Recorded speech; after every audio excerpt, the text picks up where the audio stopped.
Hey everyone, welcome. I'm Ergo Josh, and I hope you're doing well today. I hope you're having a wonderful weekend, start to your weekend, or maybe it's in the middle of the week. I hope your day or night is going great. Today, we are going to talk about how to approach drawing a portrait or a figure. My three favorite ways, the ways that I find myself using the most. And I asked you guys in my community page on YouTube what you thought, and a lot of you shared similar opinions and experiences. So I thought I'd share this not only to just help people who feel like it's super daunting to start this, but also to encourage those who might feel like they're doing things the wrong way. Something that I can say as someone who's advanced at drawing is that the way you start out, usually without any teaching, has some value, and then the way that you're taught has some value, and then the ways that you find tutorials, things like that here and there as you grow help as well. But eventually you kind of figure out your own mix of everything to approach different tasks and different subjects. So don't stress too much about it. So the first method I'm going to go over, the first approach, is really the object of focus. So for this one, I wanted to use this portrait here, this Vogue portrait. And for me, when I say object of focus, I basically mean what is the thing that draws you in? What's the thing that's the most exciting for you to draw? And then you just get into that. So for me, I'm going to illustrate here, even though it's pretty obvious, is the lips. For me, I love drawing lips and seeing her lips protruding like that. Nice face. Like that little protrusion there, and the teeth and that cavity, this like little square here. I love when mouths have like a little corner of darkness like that. And then the lips and all that, I was like, ooh, I want to get into this. And then just her eyes being so small, like slits here, and her expression and her hands pushing on her face. These are things that I was really excited about, and I just wanted to get into it. So for this illustration, let's hop over to Procreate and let's bring it up here. You can see, that's one of the next ones for later. Let's get into this one. And you can see it turned out pretty good, but I'm going to show you the process for it as we go along. And this would also be a great time to talk about one of our sponsors, me, yours truly. I have this recording amongst like 7 or 8 now on my Patreon page for just $5 a month. You can check out all of the process for each one of these drawings in its entirety, especially the really nice one I'm going to show you here in a second. And it's recorded at a very nice 60 FPS so that you can slow it down to half speed because they're all sped up 4 times.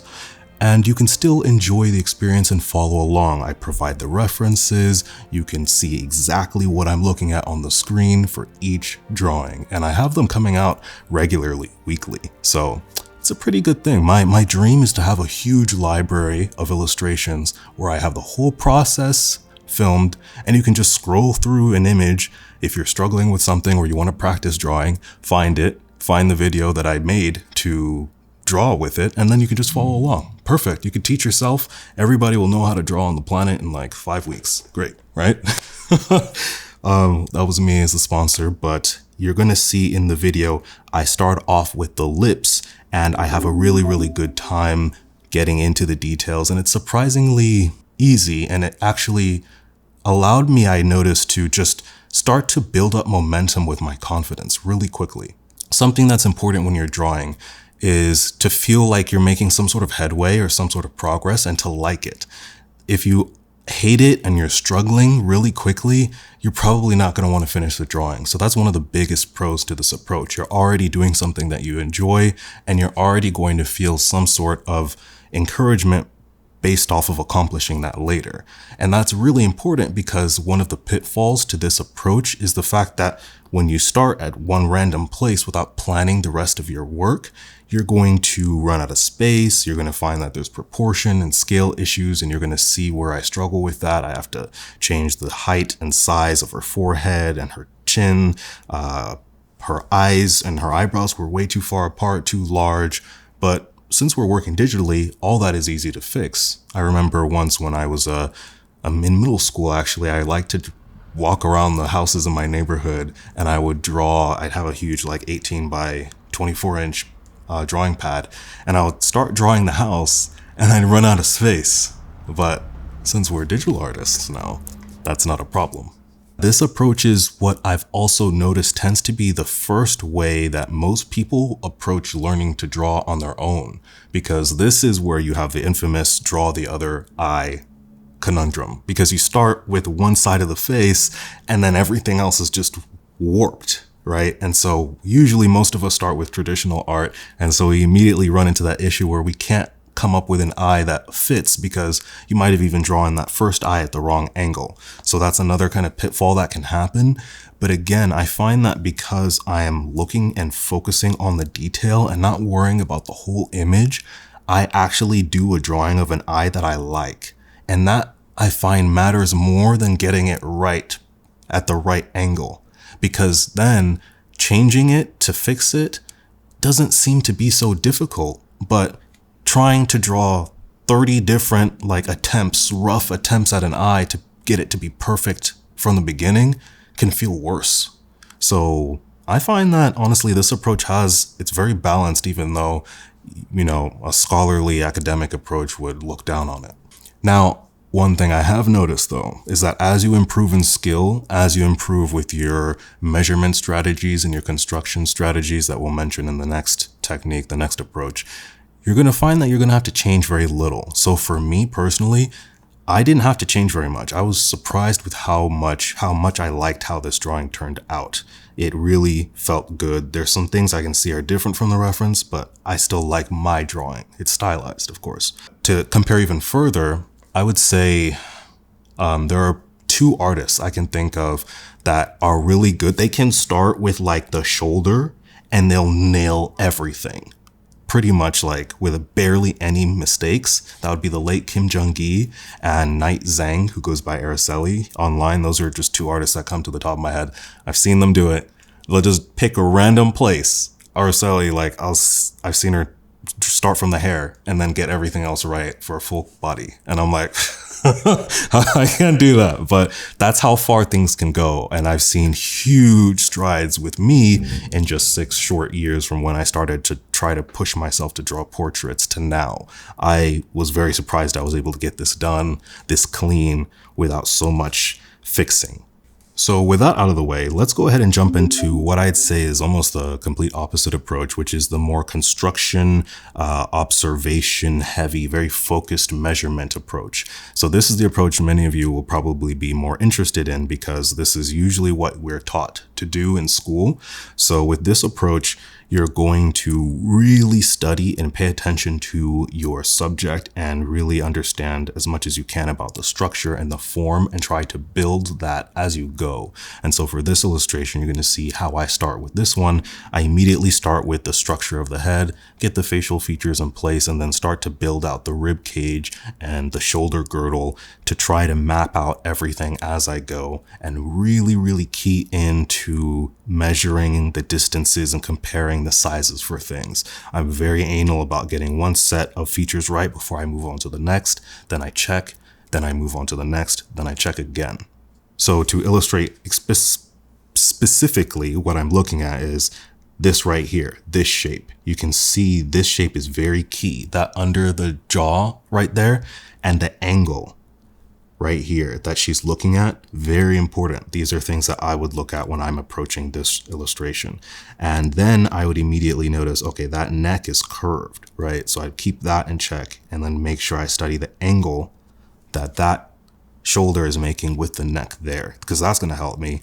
And then look at this shape here, and that's going to help me. So you can see I exaggerate this a bit, but it really is an anchoring point that I only change one more time later on in the process illustration where I change the shoulder, because it's a really key point for me. You also see I very quickly come in here and start to build out the rib cage, and then also try to represent it in a sort of a box form, so I can kind of practice the anatomy, but also understand, which is really important, where the front is, where the side is, where the back is facing, the top and the bottom, right? And then for the pelvis, this is where I had the most issue, because I've never drawn a pelvis that's quite this particular shape at this angle before. And this kind of tripped me up with the angle that the legs are coming out at. So I had to fix that later on when I was really zeroing into the details. But that brings me to the first pitfall with this approach, is that there are times where, now looking back at the playback of the time lapse, I actually thought it looked fine before I started fixing this. And I think you really need to be careful when you're studying from a reference or just practicing from a reference. There comes a point where you need to start to slowly, distance your relationship from that and to just do your own thing. You don't have to stick to exactly what the reference is. Remember your goal and your intention with the drawing. Are you here to study the anatomy? Are you here to completely replicate the drawing? Sometimes, most of the time, you don't have to do it exactly as it was. And that can usually lead to a more appealing drawing. So for this one, I left it really analytical, and I went in and every little bump I made sure to include. So you can see this one right here. Then you see this right here, which is going to be her, not her patella, I think that's up here, but this is going to be another part of the femur, I think, because we've got this V part down here. Anatomy video later, all right? But every little bump, and you see how that curves back, and then you see how this curves up, and you can see all the bumps I put in for the feet here in the illustration and the time lapse. You can see I got all these curves. You can see I got this, I think this is the gracilis, right? Then this, before, as it's coming back down from the buttocks, it's coming back here and then coming up again. This is going to be where the sartorius band wraps. I'm really looking at every single bump and curve, and there's a reason that it's there. And even if you don't know the reason, even if you don't know what the anatomy is underneath, practicing it, it's going to slowly add to your memory bank, and you're going to just start adding it when you're drawing random poses. Let's say you're trying to animate something. It'll add a nice little detail somewhere, and it's just going to make your animation look that much better. And then you can go back later if you want to and correct it. But I highly recommend this approach if you're studying something as complex as a figure with perspective. What's the correct term for this? For foreshortening like this one with the foot coming towards us. It's quite a challenge. So you see I represent that as a straight line. That's something I picked up from Will Weston's anatomy course. Being able to simplify and recognize, looking at the bone, the skeletal structure of the human body, there are parts that are just straight, that are very simple, and knowing where those are really helps you keep yourself from screwing things up too much when you're getting lost in the whole mess of all the different bones and muscles here. So for this one, I forgot to show the actual drawing here. You can see that I'm really happy with the results still, and you can see I left a lot of lines for the shading, which I dabbled a little bit into later, but I didn't fully commit, as we're going to do with the next one.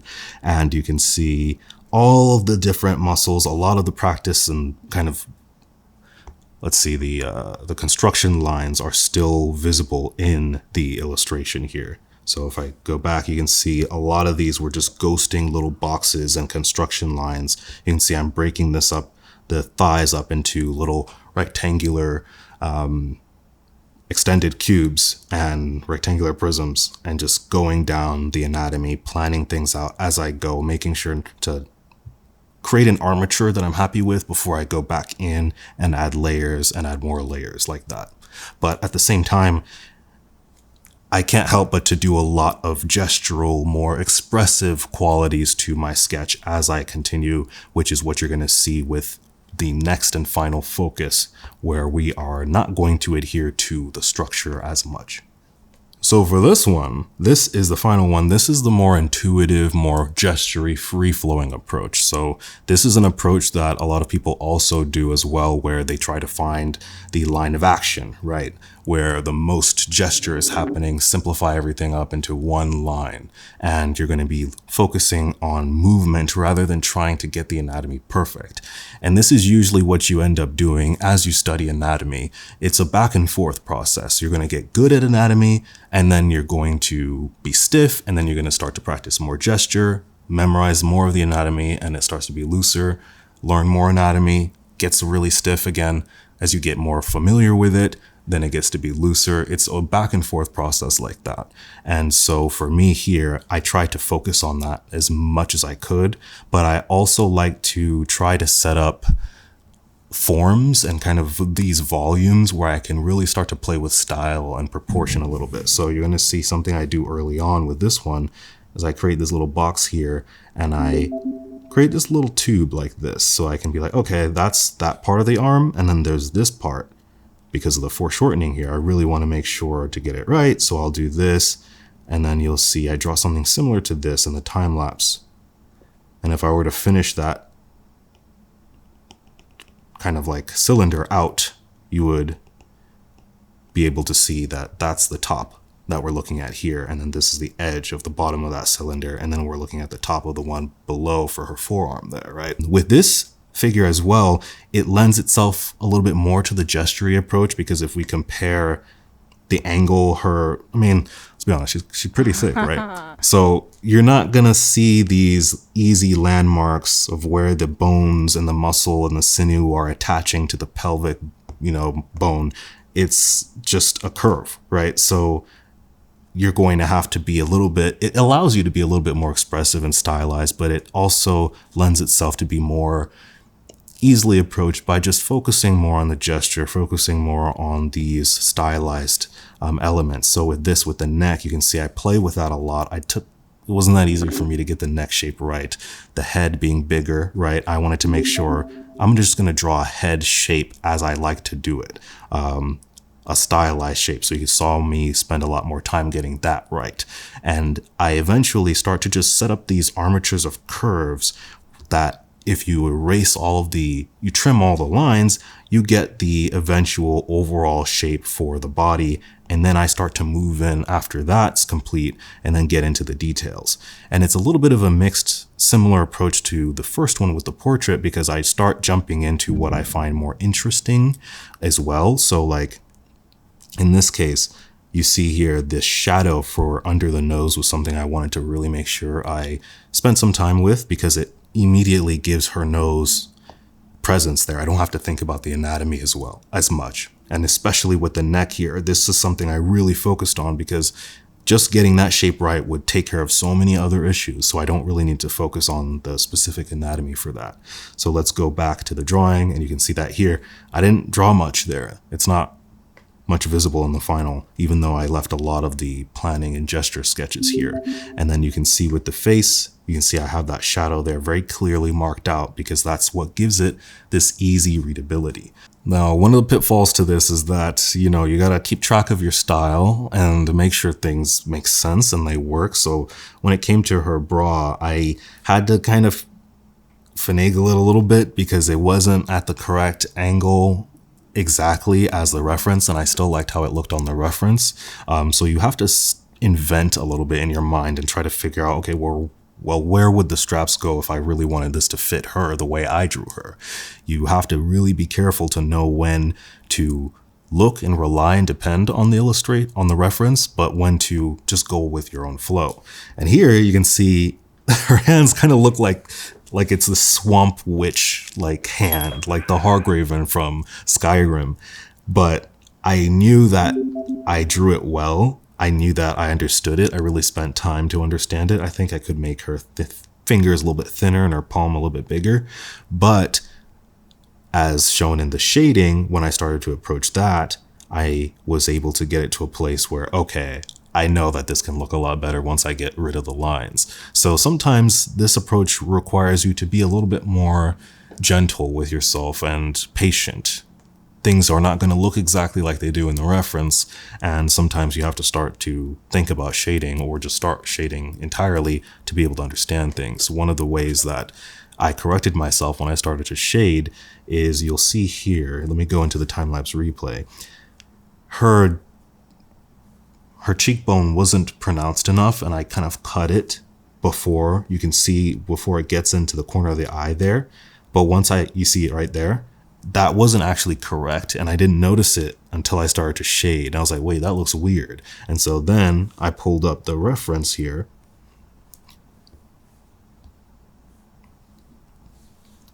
and I was like, wait, you can see a little bit of her cheek there. So then I came back and you see I added that, right? So those are some of the things that are going to happen to you with every single approach. There's pros and cons to them, but you're going to find that as you improve, as you level up, you're going to be mixing all of them together, and you'll still be keeping some old stuff that you learned years ago. When I was in London at the Playgrounds in Motion event, Loish mentioned that she still draws the cross for the front line of the nose and the eye placement to start her sketches, even though she doesn't, do that how to draw manga style. And I feel like a lot of us relate to that approach. I started drawing my first manga portraits like that when I was like 8-9 years old, and I still do it. I still do that cross sometimes, even though it really doesn't help most of the time. It's just something that it's like an old vestige, right? It just stays there, but it gives you a little bit of comfort. So at the end of the day, even if your process is nothing like this, you're probably fine. It's probably all good. Just keep going and keep learning about how you draw yourself. And if you've got your own techniques and your own approaches that are different that you think would help anyone else, please feel free to leave them in the comments. But again, like I said, please make sure to check out Patreon if you're interested in supporting your boy. Yes, I've got this whole thing recorded. You can see that process. It's really good. You see everything I'm doing in Procreate itself, and it's a really nice quality. You get to have some music, and understand and practice with me and see if you could recreate the same result. All right, everyone, that's going to be it for me today. Thank you so much for working with me, for taking a moment to listen to what I have to say. Subscribe if you're new. I've got a lot more content coming through, art tutorials and stuff, and check out my Instagram, guys. Check out, I post the stuff there too, and patrons also see my sketches quite a bit more early, unless I'm posting everything the same day. All right, but that's enough rambling. I'll see you guys in the next one. Take care, keep drawing, and stay positive. Peace.